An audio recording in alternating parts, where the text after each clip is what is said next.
امام غزالی رحمۃ اللہ تعالیٰ علیہ اس حدیث مبارکہ کی شرح میں فرماتے ہیں کہ یقین والوں ان لوگوں کے پاس بیٹھو تاکہ تمہیں بھی یقین کامل نصیب۔ ان لوگوں کے پاس نہ بیٹھو جو ڈبل مائنڈڈ رہتے ہیں، ان لوگوں کے پاس نہ بیٹھو جن میں فیصلے کی قوت ہی نہیں ہوتی، جو تمہیں الجھا دیتے ہیں، جو تمہیں کمزور کر دیتے ہیں۔ بہت سارے لوگ ساری زندگی میں کوئی فیصلہ ہی نہیں کر پاتے کہ مجھے کس راستے پہ چلنا ہے، کمزور یقین ہے اتنا۔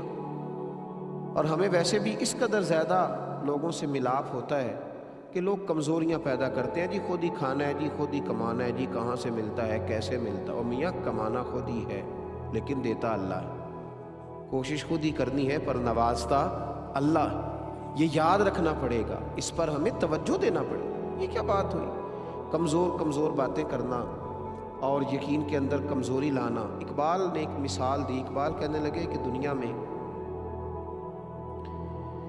غلام کی زندگی بڑی بدتر ہوتی ہے۔ جو کسی کا غلام ہوتا تھا نا، عرب کے لوگ اپنے غلاموں کو بڑی تکلیف دیتے تھے۔ ان کا جانور وہ ان کی مرضی کے بغیر دھوپ میں سے کھول کر کے چھاؤں میں باندھ نہیں سکتے تھے، اتنے تکلیف ہوتی تھی کہ تمہیں یہ بھی اگر باندھا نہیں ہے تو پھر بھی مار پڑے گی کہ تمہارے سامنے جانور جو ہے وہ بندھا رہا اور تم نے دھوپ میں سے کھول کے چھاؤں میں باندھا نہیں، اور اگر اس نے باندھ لیا تو پھر بھی مالک مارتا تھا کہ ابھی تم اتنے بڑے ہو گئے ہو کہ پوچھو گے بھی نہیں اور کام کرو گے۔ تو غلام کی زندگی بڑی کمزور، بدتر اور تکلیف والی ہوتی تھی۔ تو اقبال کہنے لگے سن اے تہذیب حاضر کے گرفتار، غلامی سے بدتر ہے تیری بے یقینی۔ اگر تو بے یقین آدمی ہے نا تو پھر تو اس غلام سے بھی گیا گزرا ہے جس کی زندگی اتنی کمزور ہے کہ اس کی کوئی اپنی مرضی نہیں، اس کے لیے کوئی دستور ہی نہیں۔ یقین کامل والی زندگی ایک حسن ہے۔ نبی پاک صلی اللہ علیہ وسلم کی خدمت میں حضرت عبداللہ بن بصر رضی اللہ تعالیٰ عنہ حاضر ہوئے۔ وہ دور کسی جگہ کے رہنے والے صحابی تھے، حاضر خدمت ہوئے تو عرض کرنے لگے یا رسول اللہ صلی اللہ علیہ وسلم میں بڑی دور سے آیا ہوں اور بوڑھا بھی ہوں، یا رسول اللہ صلی اللہ علیہ وسلم نہ جانے دوبارہ لوٹ سکوں کہ نہ لوٹ سکوں، اور حضور ممکن ہے زندگی بھی اتنی وفا کرے نہ کرے، مجھے کوئی ایک ایسی بات بتائیں جس پر میں جم جاؤں تو میری دنیا بھی بن جائے اور آخرت بھی بن جائے، میں اس پر ڈٹ جاؤں تو میری دنیا بھی بنے، یعنی یہاں کی بھی مجھے کامیابیاں ملیں، یہاں بھی اگر میں سوسائٹی میں کوئی مقام لینا چاہوں تو وہ بھی اللہ مجھے عطا کرے، مجھے ایک ہی بات بتائیں۔ نبی پاک صلی اللہ تعالیٰ علیہ وسلم نے ایک ہی بات ارشاد فرمائی، فرمایا جب تو کہے نا اللہ میرا رب ہے پھر اس پر ڈٹ جا، پھر اس پر ڈٹ جا، کھڑا ہونا سیکھ، سٹینڈ لینا سیکھ، یقین کامل پیدا کر۔ پھر یہ تیری جو کمزوری ہے نا، تیرے ٹوٹتے جملے، تیرے بکھرتے لفظ اور تیرے حروف میں کمی، اور پھر تیرا کمزور لب و لہجہ، تیرا بہت بڑا دعویٰ اور پھر ذرا سا کسی کا فون آنا اور تیرا بکھر جانا، تیری بڑی باتیں پر تیرا انداز وہی کمزوروں جیسا، پھر اس سے نکل، پھر تو کہیں کھڑا ہونا سیکھنا، پھر ذرا کچھ معیار زندگی پیدا کرنا، اگر دنیا میں جینا ہے تو کچھ معیار پیدا کر، پھر ذرا حوصلہ پیدا کر، پھر یقین کی دولت اپنے ہاتھ رکھ، پھر ذرا مضبوطی دکھا۔ ہمارے معاشرے میں ایک مایوسی ہے جو تیزی سے پھیل گئی ہے، مسلمان جی کمزور ہے جی، ان کا کچھ نہیں بن سکتا، پاکستان میں جی بڑے حالات خراب ہیں، اس کا کچھ نہیں بن سکتا، وہ جی میں غریب آدمی ہوں، غریبوں کے بچے تو بڑے نہیں نہ بن سکتے۔ یہ ساری مایوسیاں پھیلائی گئی ہیں، یہ یقین کی کمزوریاں ہیں، یقین کی کمزوریاں ہیں۔ عرب کے بدو کیا کچھ بن سکتے تھے، لیکن وہ اللہ کی توحید پر اور مصطفیٰ کی رسالت پر جب وہ یقین کامل رکھ کے نکلے تو پھر اللہ نے انہیں پوری دنیا کا امام بنایا، پھر وہ بن گئے۔ اس وطن کا کیوں نہیں کچھ بن سکتا؟ اس وطن کی مٹی میں بڑی خیر ہے، بڑا حسن ہے۔ یہ حضرت خواجہ ہے، حضرت خواجہ فرید الدین رحمۃ اللہ علیہ کا وطن ہے، یہ داتا علی حجویری کا وطن ہے، یہ اولیاء کی، صوفیاء کی، نیک لوگوں کی، درد دل رکھنے والوں کی، پیار کرنے والوں کی دھرتی۔ یقین کی دولت پیدا کریں، یقین والے لوگوں کی صحبت میں رہیں، اللہ کی ذات پر یقین مضبوط کریں، نبی پاک علیہ السلام کے فرمان پر یقین کو مضبوط رکھیں۔ حضرت سلمان فارسی رضی اللہ تعالیٰ عنہ فرماتے ہیں کہ خندق کا موقع مسلمانوں پر بڑا عجیب و غریب موقع تھا۔ ایک آدمی کسی منصب پر بیٹھ کر کوئی دعویٰ کرتا ہے نا، اس کا دعویٰ قبول کر لیا جاتا ہے، لیکن ایک ٹوٹی ہوئی چٹائی پر کرائے کے مکان میں بیٹھ کر دعویٰ کرے تو لوگ قبول نہیں کرتے. بلا مثال و بلا تشبیہ صرف سمجھانے کے لیے عرض کر رہا ہوں. آپ فرماتے ہیں خندق کے دن اس طرح کے تھے کہ قحط کا زمانہ تھا اور ہم دفاعی جنگ لڑ رہے تھے مسلمان. دفاعی جنگ, مدینے کے چاروں جانب خندق کھود کر ہم جنگ لڑ رہے تھے کہ باہر سے وہ اندر نہ آ سکے مدینے میں کفار. جنگ بھی دفاعی تھی, حالات بھی قحط کے تھے. اور جس وقت خندق کھود رہے تھے نا صحابہ, تو پیٹوں پر پتھر باندھے ہوئے تھے. اور فرماتے ہیں عرض کی یا رسول اللہ صلی اللہ علیہ وسلم پیٹ پر پتھر باندھا ہے. تو حضور نے کرتا اٹھا کے دکھایا, فرمایا تم نے ایک باندھا ہے, میں نے دو باندھے ہوئے.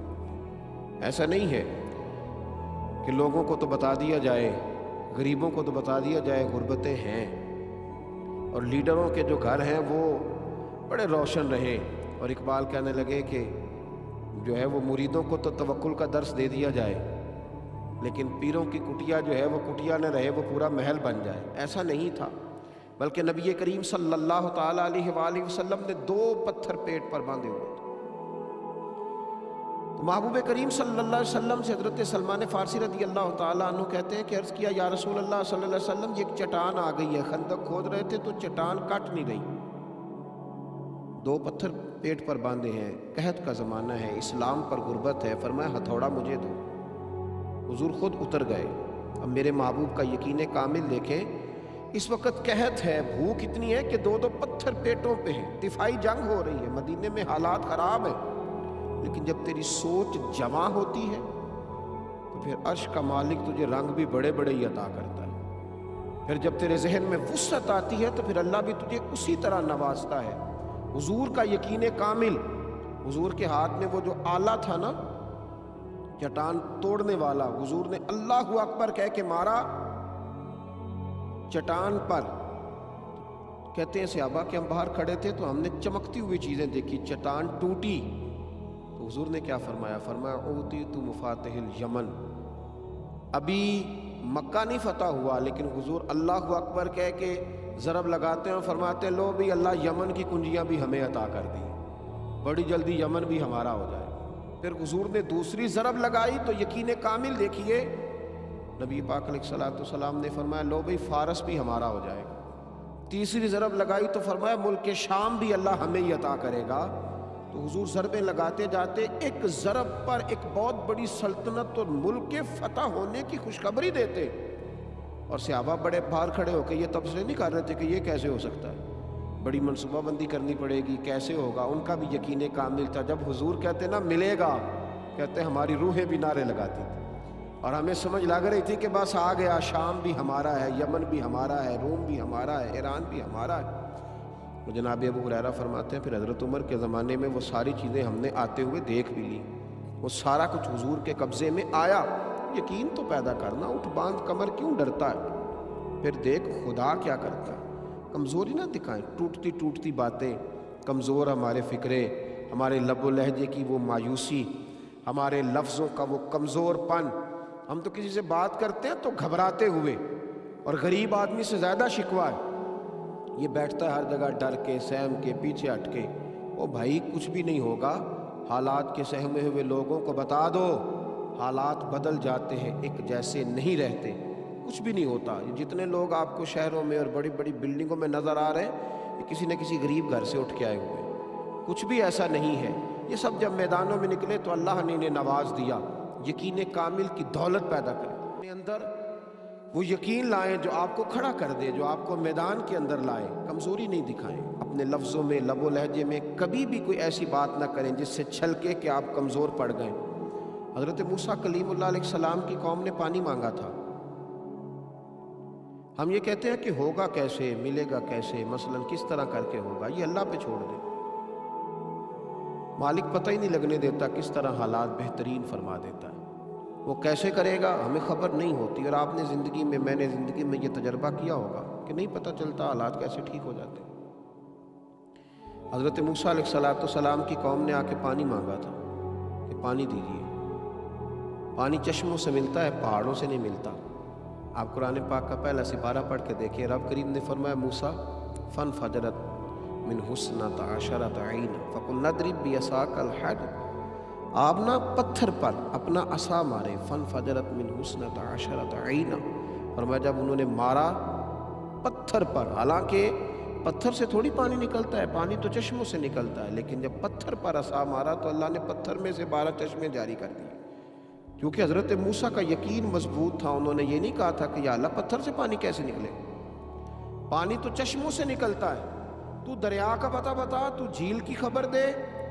اللہ نے کہہ دیا کہ پتھر پر عصا مارے تو پانی نکل آئے گا، تو جناب موسیٰ نے پتھر پر عصا مار دیا۔ انہوں نے مارا ایک عصا، ایک ضرب لگائی تو چشمے کتنے نکلے؟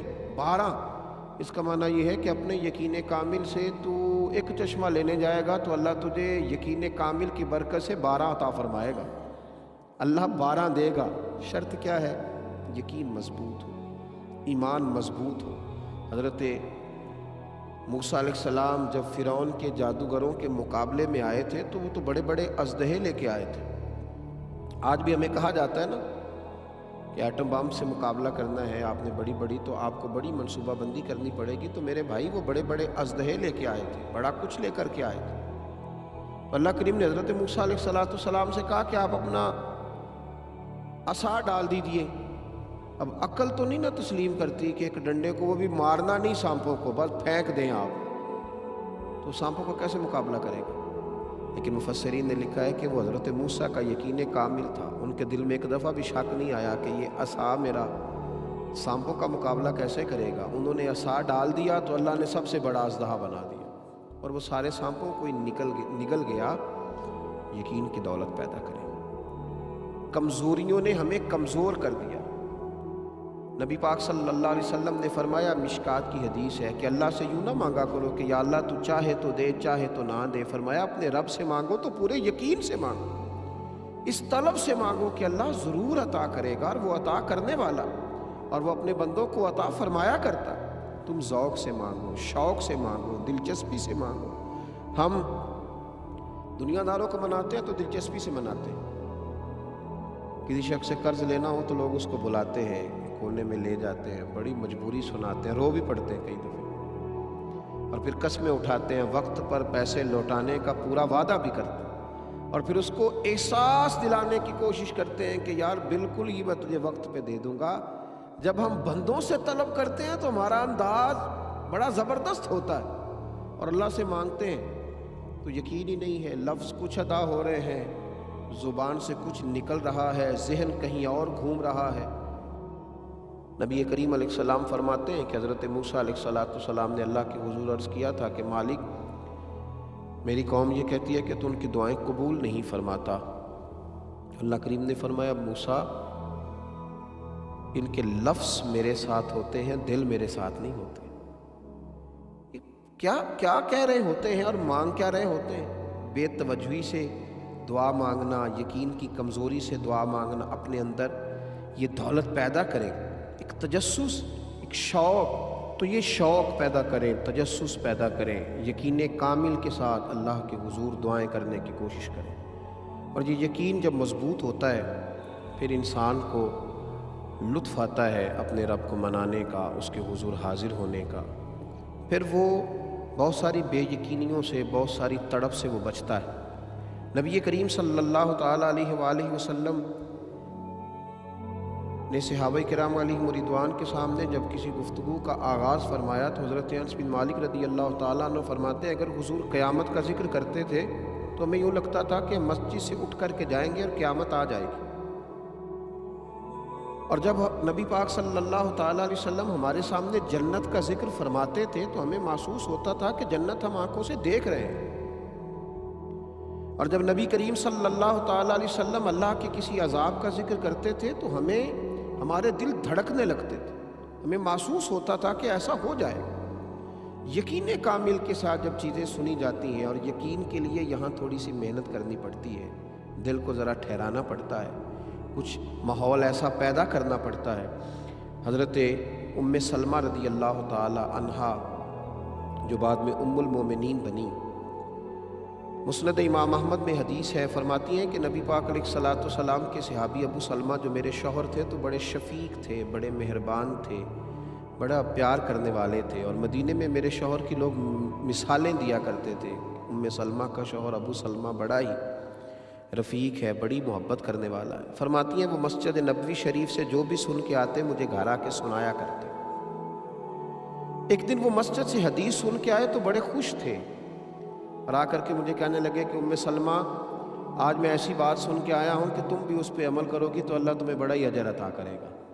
میں نے کہا سنائیے، تو کہنے لگے آج کریم محبوب علیہ السلام نے کہا ہے کہ جس پر کوئی مشکل آئے اسے کہنا چاہیے انا للہ و انا الیہ راجعون، تو اللہ تعالیٰ نے جو چیز اس سے لی ہوگی اللہ اسے بہتر اسے عطا کر دے گا، اللہ کسی نہ کسی انداز میں اسے اس کا نعم البدل دے دے گا، تو یہ پڑھنا چاہیے۔ جناب ام سلمہ کہتی ہے میں نے وظیفہ بنا لیا، لیکن یقین کامل کے ساتھ بنایا۔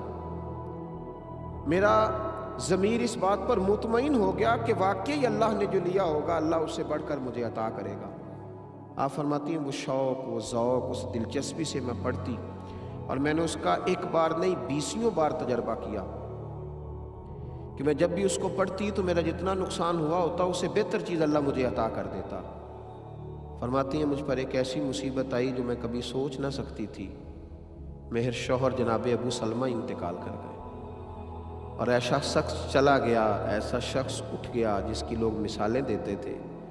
حضرت ام سلمہ رضی اللہ تعالیٰ عنہ فرماتی ہیں میں بڑی پریشان ہوئی۔ وہ وظیفہ میں نے پڑھ لیا جو حضور نے کہا تھا انا للہ و انا الیہ راجعون، پر میں سوچتی تھی اب میں بوڑھی بھی ہوں، حسن بھی وہ نہیں رہا، اور ابو سلمہ سے اچھا شوہر مجھے کیسے ملے گا؟ پر محبوب کے اس فرمان پر بھی یقین کامل تھا کہ اللہ بہترین نعم البدل عطا کرے گا۔ جناب ام سلمہ رضی اللہ تعالیٰ عنہ کہتی ہیں میں اپنے بچوں کے درمیان پریشان بیٹھتی تھی، میری عدت گزری۔ مسلمانوں جب یقین کامل ہوتا ہے تو پھر جناب ام سلمہ کہتی ہیں اللہ تمہیں ایسا نوازتا ہے تم نے کبھی سوچا بھی نہیں ہوتا۔ آپ فرماتی ہیں کہ میرے گھر میں اتنا بڑا اعزاز مجھے ملا کہ خود اللہ کے محبوب علیہ السلام تشریف لائے۔ میں سوچتی تھی ابو سلمہ سے اچھا شوہر کیسے ملے گا، تو نبی پاک علیہ السلام نے مجھے آ کر کے کہا کہ ام سلمہ میں تیرے ساتھ نکاح کرنا چاہتا ہوں۔ کہتی میں اس قدر خوش ہوئی کہ میرے آنسو بہہ گئے۔ میں نے کہا کہ محبوب کی بات پر یقین کامل نے مجھے اتنا نواز دیا، اتنا نواز دیا کہ میں کہتی تھی ابو سلمہ سے اچھا شوہر کیسے ملے گا، اور رب کریم نے مجھے ساری کائنات سے اچھا شوہر عطا کر دیا۔ حضرت ام سلمہ کہتی ہے میں نے عرض کی یا رسول اللہ صلی اللہ علیہ وسلم میں بوڑھی بھی ہوں، کوئی زیادہ خوبصورت بھی نہیں، حضور میں کوئی خدمت نہیں کر سکتی، تو یہ شفقتیں، تو حضور نے فرمایا بس میں تمہیں اور تیرے بچوں کو سہارا دینا چاہتا ہوں۔ تو آپ فرماتی ہیں میرے یقین کامل نے مجھے مومنوں کی ماں بنا دیا ہے۔ میرے یقین کامل، اعتماد کی مضبوطی۔ جب جنگ احد ہو رہی تھی نا تو کفار نے ایک افواہ یہ پھیلا دی تھی کہ نبی پاک علیہ السلام کو شہید کر دیا گیا، اور یہ ایک بہت بڑی سازش کی تھی قریش مکہ نے، چونکہ اس سے مسلمانوں کے حوصلے ٹوٹ گئے۔ ان کا خیال تھا کہ اب ان کے یقین میں کمزوری آئے گی۔ صحابہ کچھ بکھر گئے، کچھ ذہن بکھر گئے۔ حضور علیہ السلام کی شہادت کی خبر نے لوگوں کو کمزور کر دیا۔ حضرت انس بن نضر رضی اللہ تعالیٰ عنہ جناب انس بن مالک کے چچا تھے، حضرت عمر فاروق سے ملے، احد کے میدان میں جنگ ہو رہی تھی۔ جناب عمر کہتے ہیں اس شخص نے اتنا یقین کامل والا فکرہ بولا کہ لوگوں کی سوچیں بدل گیا۔ کہنے لگے عمر حضور شہید ہو گئے؟ تو میں نے کہا خبر تو میں نے بھی سنی ہے۔ تو کہا عمر یہ جو جنت کا پہاڑ ہے نا اس کے قریب سے مجھے جنت کی خوشبو آ رہی ہے۔ اللہ تعالیٰ سمجھ عطا فرمائے۔ انسانی زندگی میں وقت گزارنے کے لیے بہت ساری چیزوں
دے کے اگر اپنے حق میں کرنا چاہتے ہیں تو ایک دفعہ دے کے تھوڑی وہ حق میں ہوگا، روز دینا پڑتا ہے۔ یہاں تو آپ 99 دفعہ کسی کو دیں، ایک دفعہ نہ دیں تو وہ کہتا ہے تو نے تو کبھی دیا ہی نہیں، ہمیشہ دینا پڑتا ہے۔ اب اس مسئلے کا حل ہمیں نبی کریم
بھی نہیں ملتے، مزاج بھی نہیں ملتے۔ ہم میرے والد صاحب کہا کرتے تھے نصیب بھی نہیں ملتے، وہ بھی اپنے اپنے ہوتے۔ تو آپ کا جب چہرہ نہیں ملتا، مزاج نہیں ملتا، لیکن گزارا تو کرنا نا لوگوں کے ساتھ۔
کہ عدم برداشت ہے نوجوانوں میں، تحمل نہیں، اور اپنے مزاج کے خلاف تو بات برداشت ہی نہیں کرتے۔ ایک دوست کہنے لگے مجھ سے غلط بات برداشت نہیں ہوتی،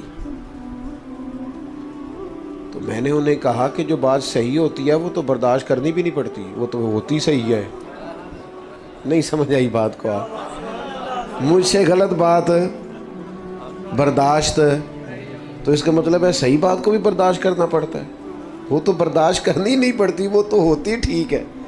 برداشت آپ نے بھلا کیا کرنا ہوتا ہے جو بظاہر آپ کے مزاج کے خلاف ہو، آپ کو لگے کہ بات ٹھیک، اس کو آپ کو برداشت کر کے ٹھیک جواب دینا ہے، کہنا ہے بھئی آپ جو کہہ رہے ہیں معاملہ وہ مجھ سے غلط بات۔ وہ کئی دفعہ دیہاتی ہماری مائیں باپ بھی کہہ دیتے ہیں اے ساڈا منڈا جی بڑے غصے والا ہے۔ میں کہ تھوڑے تے غصہ کردا ہے نا، تسی سہندے ہو، اس کو ایس ایچ او کے سامنے کھڑا کرو بھلا غصہ ہماری مائیں باپ بھی کہہ دیتے ہیں اے ساڈا منڈا جی بڑے غصے والا ہے۔ میں کہ تھوڑے تے غصہ کردا ہے نا، تسی سہندے ہو، اس کو ایس ایچ او کے سامنے کھڑا کرو بھلا غصہ آتا ہے۔ یہ غصہ بڑا سیاںا ہے، یہ غریب آدمی پہ آتا ہے، کمزور پہ آتا ہے، طاقتور پہ کبھی غصہ۔ بات کی سمجھ آ رہی ہے؟ بردباری پیدا کرو، مزاج تحمل ہو، یار ذرا ٹھہراؤ ہو۔ اپنے بھی پریشان ہیں کہ بات نہیں مانی جا رہی، یعنی والد بھی بے باک ہو کہ اپنی اولاد کو کوئی کام نہ بتا سکے، والدہ بھی نہ بتا سکے، اپنے قریبی لوگ بھی بے تکلف ہو کے کچھ کہہ نہ سکے، تو کیا کمایا انسان نے زندگی میں؟ سرکار تشریف فرما تھے، ایک یہودی شخص آیا اور اس نے مطالبہ کیا کہ میری رقم آپ کے ذمے ہے، دے، اور سختی سے مطالبہ کیا۔ اور داستان اس کی یہ تھی کہ خود اس نے سیدنا بلال حبشی رضی اللہ تعالیٰ عنہ کو بلا کر کے کہا کہ آپ بعض اوقات قرض اٹھاتے ہیں مہمان نوازی کے لیے، تو مجھ سے لے لیں۔ تو حضرت بلال نے اس سے لے لی۔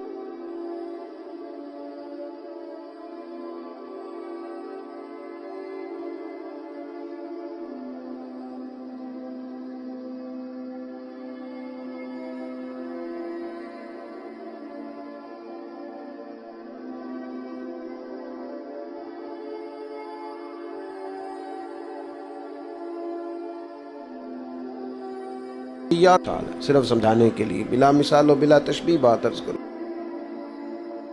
پتہ ہوتا ہے میرا مخالف چڑھ جاتا ہے، وہ صرف ایک جملہ بولتے ہیں، پھر وہ اپنے کام لگ جاتے ہیں اور اس کو کئی دن وہ کام لگے ہوئے ہیں اور یہ بیچارہ اسی میں الجھا ہوا ہے۔ بھائی انہوں نے تو تجھے بھانپ لیا ہے، تیرا وقت ضائع کرا رہے ہیں، تجھے تکلیف میں ڈال رہے ہیں۔ میں تھوڑی دیر پہلے بھی عرض کر رہا تھا، ایک بزرگ تھے، ان کا کوئی نام تھا، چلے کوئی نام رکھ لیں، محمد بشیر کر لیں، تو کسی کر رہا تو اس نے بڑی بنا کے کی کہ ان کو اشتعال دلاؤں گا۔ تو حاجی صاحب بڑے سیانے بندے تھے، اس نے کہا جناب میں کہنا تو نہیں چاہتا تھا پر میرا آپ سے پیار ہے۔ وہ آپ کے خلاف بڑی باتیں کر رہا تھا، وہ دانا آدمی تھے، ہنس پڑے، کہنے لگے وہ بشیر نا دے کئی بندے نے، وہ پتہ نہیں کدی گل پہ کردا سی، ایک کو میرا کلے دا نا ہے، پتہ نہیں کس کی بات کر رہا تھا۔ ہاں میں کوئی پریشان نہیں ہوں، ایسے ہی تجھے غلط فہمی ہو گئی، لو اتنی بات ختم ہو گئی۔ ضرورت کیا ہے؟ ہر شخص وَإِذَا خَاطَبَهُمُ الْجَاهِلُونَ قَالُوا سَلَامًا، کچھ لوگ ایسے ہیں جن کی جہالت کا جواب ہے ان کو سلام کیا جائے، ہر آدمی سے بحث نہیں ہو سکتی۔ امام شافعی فرمایا کرتے تھے میری کبھی علماء سے بحث ہوئی، انہوں نے فروعی مسئلے میں اپنی رائے دی، میں نے اپنی رائے دی۔ فرماتے ہیں کبھی اس عالم کی بات غالب آئی، کبھی میری آئی، کبھی میں جیت گیا، کبھی وہ عالم جیت گئے جب علماء سے بحث ہوئی۔ لیکن فرماتے ہیں میری جب بھی جاہلوں سے بحث ہوئی ہے، جاہل ہی جیتے ہیں، میں جاہلوں سے کبھی جیت سکا، کوئی نہیں سمجھ آئی آپ کو میری بات، جاہلوں سے میں جیت سکا، جو بندہ ہی جاہل ہے اس کے سامنے آپ دلیل کیا دیں گے جب وہ جاہل ہے بیچارہ؟ تو سمجھ لیں اس بات کو۔ اس نے آ کے حضور سے سختی سے مطالبہ کیا، کریم نے فرمایا ابھی تو وقت ہے، اس نے اور سختی کی۔ یہ کمال ہوتا ہے انسانی زندگی کا۔ اللہ کے حبیب مسکرائے، حضرت عمر فاروق رضی اللہ تعالیٰ عنہ ساتھ تھے، تلوار نکال لی، حضور فرمانے لگے عمر کیوں جلدی کرتا ہے؟ انہوں نے رقم لینی ہے، وہ مطالبہ کر سکتے ہیں، تو انہیں کہہ ذرا نرمی سے مطالبہ کرے اور مجھے کہہ کہ وقت پہ دے دیں۔ پھر فرمایا ساتھ لے جائیں۔ جناب عمر سے کہا فلاں جگہ کھجوریں پڑی ہیں، جتنے پیسے ہم نے ان کے دینے ہیں وہ انہیں دے دیں، اور فرمایا یہ جو تم نے تلوار نکالی ہے نا، انہیں ڈرایا ہے، اس کے بدلے تھوڑی کھجوریں زیادہ بھی دے دیجئے، تھوڑی زیادہ کھجوریں بھی دے۔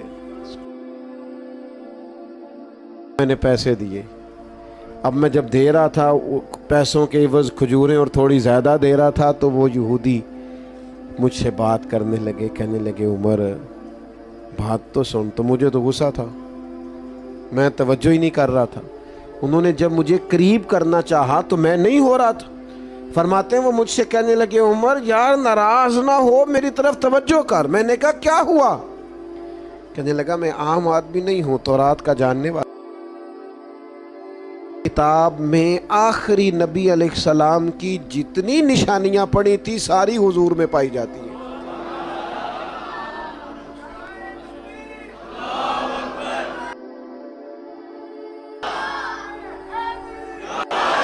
اور ان نشانیوں میں ایک نشانی یہ تھی کہ جیسے جیسے کوئی ان کے ساتھ جہالت کرے گا ان کا حلم بڑھتا جائے گا، بردباری میں اضافہ ہوگا، ان کا حوصلہ بڑھتا جائے گا۔ میں نے جان بوجھ کے ادھار دیا تھا، میں نے جان بوجھ کر پہلے مطالبہ کیا تھا، اور میں نے سخت بات بھی معاذ اللہ جان بوجھ کے کی تھی، لیکن عمر آج وہ نشانی بھی پوری ہو گئی۔ اتنا حوصلہ میں نے سمندروں میں بھی نہیں دیکھا جتنا مدینے والے محبوب کو نصیب۔ لہٰذا مہربانی کریں مجھے ساتھ لے جائیں، مجھے معافی بھی لے کے دے دیں، اور محبوب کریم کا کلمہ پڑھوا کے مجھے مسلمان بھی کرا دیں۔ تھوڑی سی بردباری، وزاداری، طبیعت میں ٹھہراؤ۔ اور یہ جو لوگ بیچارے بہت بے حوصلہ ہوتے ہیں نا، یہ قوت فیصلہ سے محروم ہو جاتے ہیں، ہر روز پچھتاتے ہیں، ہر روز شرمندگی محسوس کرتے ہیں، اس لیے کہ ہر فیصلہ ہی جلد بازی میں کرتے ہیں، ہر کام کے اندر ہی بعض اوقات کمزوری رہ جاتی ہے چونکہ بردبار نہیں ہوتے، ہر روز انہیں اپنی باتوں کی وضاحت دینا پڑتی ہے۔ کوشش کریں زندگی میں بردباری اپنائیں، تحمل ہو، ٹھہراؤ، ذرا سنیں۔ میں کئی دفعہ محبت کے ساتھ کہتا ہوں کہ میاں بیوی کی لڑائی میں زیادہ غلطی میاں صاحب کی ہوتی ہے۔ نہ گھوریں آپ مجھے، میں نے ٹھیک کہا ہے، آپ زیادہ گھور رہے ہیں، اس سے کم گھور لیں، گزارا ہو جائے گا۔ وہ اس لیے کہ سب کا ماننا ہے نا کہ عورت بیچاری کی عقل کمزور ہے، تو میاں صاحب کی تو پوری ہے نا۔ تو گھر کے مسئلے انہوں نے سلجھانے تھے، یہ تو برابری پہ اتر آئے بحث کرنے پر۔ یہ تو ہر بات میں کہتے ہیں میں جیت کے چھوڑوں گا، تو بھائی اب تو پھر تجھے ہی کہنا پڑے گا کہ غلطی تیری ہے، کیونکہ تو اگر عقل مند زیادہ ہے تو تجھے بردبار بھی زیادہ ہونا چاہیے تھا، تحمل مزاج بھی زیادہ ہونے چاہیے تھا، تیری طبیعت کے اندر ٹھہراؤ بھی۔ مجھے اچھی طرح یاد ہے ہمارے ایک بزرگ تھے، تو ایک دفعہ ان کے کوئی جاننے والے ان کے پاس سے گزرے، تو حضرت سائیکل پہ تھے، تو اس بندے کو دیکھ کے حضرت سائیکل سے اتر گئے، سلام لی، لیکن اس نے نا جاتے جاتے کہا وعلیکم السلام اور گزر گئے۔ میرا خیال ہے میرے ساتھ کوئی ایسا کرتا تو میں 2 ہفتے اس کا تکبر بیان کرتا، معاذ اللہ، بڑا غرور ہے جی، تمیز ہی کوئی نہیں، میں روکا ہوں ملا ہی نہیں۔ لیکن اللہ والوں کی سوچیں اور ہوتی ہیں۔ بندے نے سلام کا جواب صحیح طریقے سے نہیں دیا، گزر گیا، تو تشریف لائے کلاس میں، تو آ کے فرمانے لگے یار ان کے لیے دعا کرنا، آج مجھے کوئی پریشان سے لگے، بندہ بڑا سیانہ ہے، آج لگا ہے کوئی تکلیف تھی، کسی ذہنی پریشانی کا شکار تھے، ورنہ اس طرح کا شخص سارے ہاتھ اٹھا کے دعا کرو، اگر ان کو کوئی پریشانی ہے تو اللہ انہیں سکون عطا کر دے۔ ہم نے پوچھا کیا ہوا، تو فرمانے لگے میں تو اترا ہوں ان سے ملنے کو، لیکن وہ وعلیکم کہہ کے تیزی سے گزر گئے ہیں، تو کوئی خاص تکلیف میں ہوں گے، کچھ تو مجبوریاں رہی ہوں گی، یوں ہی کوئی بے وفا نہیں ہوتا، کوئی تکلیف محسوس ہوتی ہے، اس لیے ایسا ہوا ہے۔ قربان جائیں، اللہ کے بندوں کی سوچیں اس طرح کی ہوتی ہیں۔ اور ہمارے ہاں گمان فوری طور پر گمان گمراہی کی طرف لوٹتا ہے، بدگمانیاں عروج پکڑ لیتی، بردباری، ٹھہراؤ۔ ایک فتویٰ ہمارے ہاں دیا جاتا ہے بیٹی کے حق میں ماں باپ کی طرف سے، اور ایک فتویٰ دیا جاتا ہے بہو کے حق میں۔ بیٹی کے سسرال سے شکایت آ جائے نا، اسے تو کوئی کام کرنا ہی نہیں آتا، تو پھر ماں باپ فتویٰ دیتے ہیں، مشورہ دیتے ہیں، کہتے ہیں ابھی بچی ہے، سیکھتے سیکھتے یہ بیٹی کے حق میں ہے۔ اور اگر بہو کی شکایت آئے نا کام کرنا نہیں آتا، تو پھر یہ والا کلیہ یہاں استعمال نہیں کرتے، پھر کہتے ہیں اماں نے سکھا کے نہیں بھیجا، سکھا کے بھیجنا چاہیے۔ آپ کے مزاج میں جو حوصلے بیٹی کے لیے ہیں وہی حوصلے بہو کے لیے کیوں نہیں؟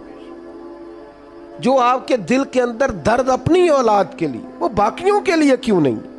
مسلمان کی شان یہ ہے کہ جو اپنے لیے پسند کرتا ہے وہی اپنے بھائی کے لیے بھی پسند کرتا ہے، یہ اس کا اعزاز ہے۔ تو بردباری پیدا کریں، اور وہ بھی چند لوگوں کے لیے نہیں، حضور کی امت کے لیے۔ اور اسی بردباری کا اگلا نتیجہ یہ ہوگا کہ غصہ ختم ہوگا۔ میں آپ سے عرض کروں، اگر علماء سے لوگ 100 مسئلہ پوچھتے ہیں نا روز، تو ہو سکتا ہے 95 طلاق کے مسئلے ہوں۔ اتنی بڑی ریشو ہو گئی ہے طلاق کی۔ وجہ کیا ہے؟ بردباری نہیں، غصہ ہے،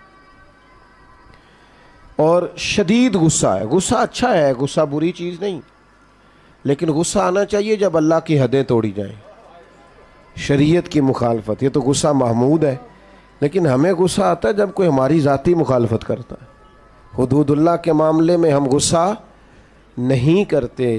عزیز دوستو، یاد رکھنا، غصہ، اللہ کے حبیب علیہ الصلاۃ والسلام نے فرمایا میں اسے پہلوان جانتا ہوں جو غصے کے وقت اپنے آپ پر کنٹرول کر لے۔ اسے حضور نے پہلوان کہا۔ اسے شدید غصہ آیا ہے، اشتعال دلایا گیا، سخت لہجہ ہو سکتا تھا، سب اسے آتا ہے، لیکن رب کی رضا کے لیے کنٹرول کر گیا۔ یہاں تو نہ اساتذہ کو لوگ معافی دیتے ہیں، نہ بزرگوں کو دیتے ہیں، نہ والدین کو دیتے ہیں۔ کیوں جی؟ بعد میں کہتے ہیں مجھے غصہ تھا۔ وہ خدا کے بندے، یہی تو مقام میں جگہ تھی، مقام تھا جہاں امتحان تھا تھوڑا سا۔ تو بردباری، غصے سے دوری۔ اور تیسری بات، اپنی زندگی حکمت کے ساتھ گزاریں۔ دانائی حسن ہے دین کا۔ نبی پاک نے صرف قرآن نہیں سکھایا، وَيُعَلِّمُكُمُ الْكِتَابَ وَالْحِكْمَةَ، حضور نے کتاب بھی سکھائی ہے اور ساتھ حکمت بھی سکھائی۔ اور اللہ کے حبیب علیہ السلام نے فرمایا یہ حکمت اور دانائی یہ مومن کی گمشدہ میراث ہے، جہاں سے ملے وہیں سے لے لو۔ حضرت لقمان نے اپنے بیٹے سے کہا تھا بیٹا میرے جو تجربے ہیں نا میں نے ان کی قیمت چکائی ہے، محنت کی ہے، جد و جہد کے بعد تجربے سیکھیں۔ آپ کی توجہ ہے میری بات پر؟ ماشاءاللہ آج میں نے دوستوں کا مجاہدہ آزمایا ہے، تقریباً 18 منٹ بغیر موبائل کے نکالے ہیں کچھ دوستوں نے۔ یہ میں نے آج مجاہدہ دیکھا ہے۔ چلیں اتنا تو حوصلہ پیدا ہو ہی گیا اللہ کے فضل۔ 18-17 منٹ تقریباً میرے سامنے کھڑی ہے، اتنی دیر کچھ دوستوں کے موبائل رہے۔ چلیں انشاءاللہ تعالی امید لگ گئی ہے اب کہ یہ 30 بھی ہو ہی جائیں گے کسی دن انشاءاللہ۔ اتنی کو دیر نکلتی ہے ہماری موبائل کے۔ اللہ سلامتی عطا کرے آپ۔ بس بات بھی سمیٹنے لگا ہوں، آپ غور فرمائیے گا۔ حکمت، دانائی، حضرت لقمان فرماتے ہیں ہمارے پاس جو دانائی ہے ہم نے اس کی قیمت چکائی ہے، اور فرماتے ہیں تمہیں کہہ رہے ہیں کہ بغیر قیمت کے دانائی لے لو، تمہیں قیمت نہ چکانی پڑے تم ویسے لے لو دانائی۔ اپنے بزرگوں سے، بڑوں سے، بالخصوص سرکار دو عالم علیہ السلام کے ارشادات سے حکمت سیکھیں۔ حضور دانائی کی بات کرتے اور تدبر کی بات کرتے۔ حضرت سعد بن عبادہ رضی اللہ تعالیٰ عنہ کے پاس نا جھنڈا تھا فتح مکہ کے موقع پر، تو ایک ایسا وقت آ گیا، ماحول ایسا بن گیا کہ ان سے جھنڈا واپس لینا پڑا۔ یہ لفظ بولا جاتا ہے علم بردار۔ تو غزوات کے اندر، جنگوں کے اندر کسی کے ہاتھ میں، جس کے ہاتھ میں جھنڈا ہوتا تھا، جو علم بردار ہوتا تھا، ایک اہم پوسٹ پر ہوتا تھا، آگے چلتا تھا۔ اور یہ اتنا اہم کام تھا کہ جنگ موتا کے موقع پر سرکار نے نصیحت فرمائی تھی، اگر فلاں شہید ہو جائے تو جھنڈا فلاں کے ہاتھ میں، فلاں شہید ہو جائے تو فلاں کیا، یہ اہم کام تھا۔ تو حضرت سعد بن عبادہ رضی اللہ تعالیٰ عنہ کے پاس جھنڈا تھا۔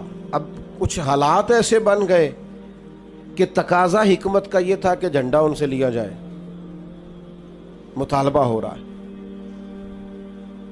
لیکن خدمات بڑی ہیں، عظمت بڑی ہے، شان بڑی ہے، بہت بڑے آدمی ہیں، اور کوئی ایسی بات بھی نہیں کہ ضرور ان سے لیا جائے، پر حکمت کا تقاضا ہے کہ لے لیا جائے۔ اب کیا کیا جائے، کیسے جھنڈا مانگا جائے؟ تو چند لوگوں نے مطالبہ کیا کہ آپ یوں کریں، ان سے جھنڈا واپس لیں۔ اب یہ میرے رسول کریم کا طریقہ دیکھو، حضور نے فرمایا کوئی مسئلہ نہیں، جھنڈا لے لیتے ہیں سعد سے۔ اللہ کے حبیب نے جناب سعد بن عبادہ سے جھنڈا لے کے انہی کے بیٹے کو دے دیا۔ فرمایا آپ کے بیٹے اب جھنڈا لیں گے۔ دنیا میں اس وقت بندہ زیادہ جوان ہو جاتا ہے جب وہ سمجھتا ہے میرے کام تو میرے پتر نے سنبھال لیے، تو موج بن گئی ہے، اب تو یہ وہ سیٹ پہ آ گیا ہے، کمال ہو گئی، خیر صلی اللہ۔ اب تو بجائے اس کے کہ حضرت سعد بن عبادہ پریشان ہوتے کہ مجھ سے لے لیا ہے، وہ پہلے سے بھی زیادہ راضی ہو گئے، کیا کمال ہوگی۔ اب وہ لوگ بھی حضور کی حکمت پر عش کر اٹھے جنہوں نے یہ عرض پیش کی تھی، کہا یا رسول اللہ یہ تو کمال ہو گئی ہے، کیا تدبر ہے، کیا فہم و فراست ہے، کیا دانائی ہے، کیا حکمت ہے۔ ہم نہ زندگی گزارتے ہیں لیکن دانائیوں کو شامل نہیں کرتے۔ ایک دوست اپنے بچے کو ایک دفعہ دم کرانے لے آئے بزرگ، تو ان کے سامنے شروع ہو گئے، کہنے لگے یہ تو بڑا بیوقوف ہے، نادان ہے، ضدی ہے، نہ پڑھتا ہے نہ کوئی کام کرتا ہے۔ تو میں نے ان سے کہا آپ تو بڑے سخت اس کے بارے میں رائے رکھتے ہیں۔ کہنے لگے باقی بھائی ٹھیک ہے، یہ پتہ نہیں بچہ کس پہ چلا گیا۔ تو میں نے کہا مہربانی فرمائیے گا آج کے بعد آپ نے اس کے سامنے نہیں کہنا تو ضدی ہے، یہ تو پکا ہو جائے گا بیچارہ، یہ کہے گا میں کو الگ ہوں بہن بھائیوں سے۔ اپنی اولاد کی تربیت کریں تو غیر محسوس طریقے سے کریں، اس طرح ان کو ٹارگٹ کرنا تمہارا کچھ نہیں ہو سکتا، تم کبھی ٹھیک نہیں ہو سکتے، ساڈا قبیلہ تو نہیں نہ آگے جا سکتا، یہ آپ کیا کر رہے ہیں؟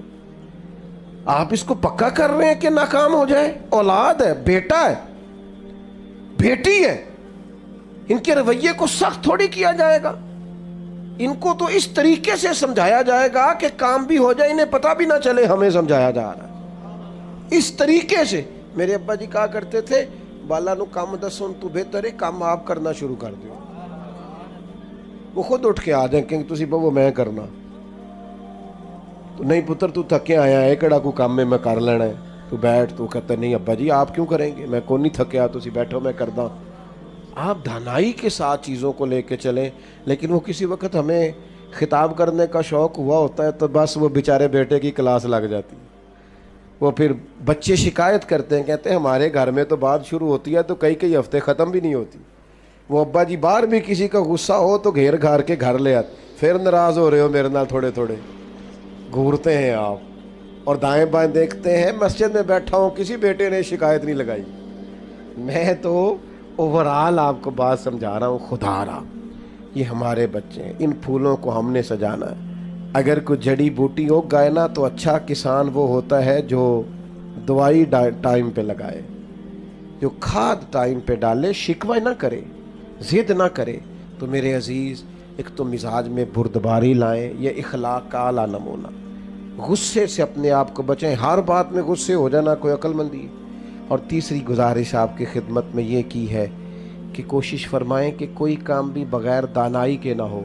میں بات ختم کرنے لگا ہوں، ایک قول ہے مولا علی شیر خدا کا، آپ نے امام حسن رضی اللہ تعالیٰ عنہ سے فرمایا، اللہ جزاک، آپ نے امام حسن رضی اللہ تعالیٰ عنہ سے فرمایا تھا بیٹا 3 لوگوں سے کبھی مشورہ نہیں کرنا۔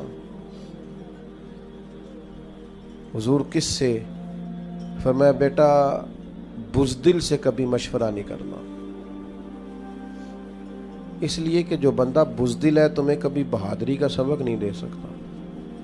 اور دوسرا آپ نے ارشاد فرمایا تھا کہ بیٹا بخیل سے کبھی مشورہ نہیں کرنا، بخیل سے کبھی مشورہ، کنجوس ہے نا، فرمایا اس سے کبھی مشورہ نہ کرنا، اس لیے کہ جس کا دل بڑا نہیں نہ ہوتا اس کا دماغ کیسے بڑا ہو سکتا ہے۔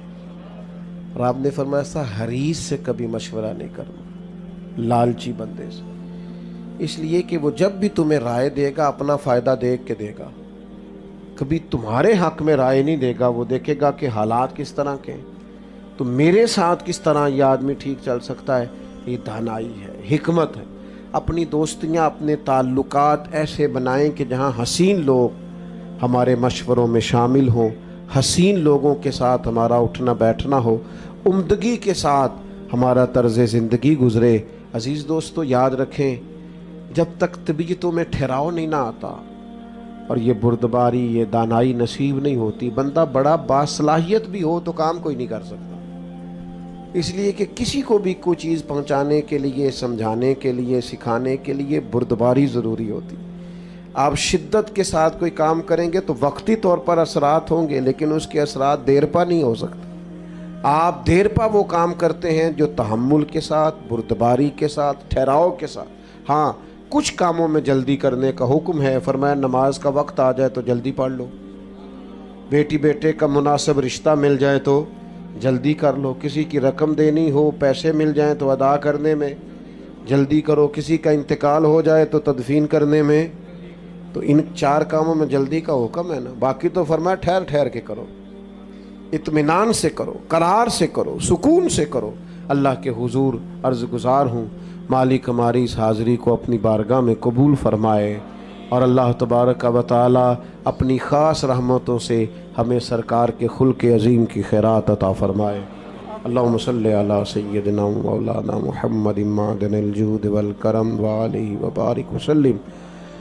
اللہ جن دوستوں نے یہ اہتمام کیا ہے انہیں بہترین صلہ عطا فرما، دور دراز سے یا قرب و جوار سے جتنے لوگ یہاں حاضر ہوئے ہیں ہم سب کا حاضر ہونا قبول فرما، ہمارے گناہوں کو معاف فرما، ہماری غلطیوں سے درگزر فرما، علم نافع عطا فرما، عمل صالح عطا فرما، سجدوں کا ذوق عطا فرما، عبادتوں کا شوق عطا فرما، امت کے حق میں رحمت والے فیصلے فرما، بالخصوص فلسطین کے مجبور مسلمانوں کی مدد فرما، غیبی خزانوں سے مدد فرما، امت کے حکمرانوں کو شعور عطا فرما، ہمت عطا فرما، دنیا ہو یا آخرت ہو ہماری پردہ پوشی فرما، حضرت کو، اس مسجد کو، معاونین کو، سب کو بہترین جزا عطا فرما۔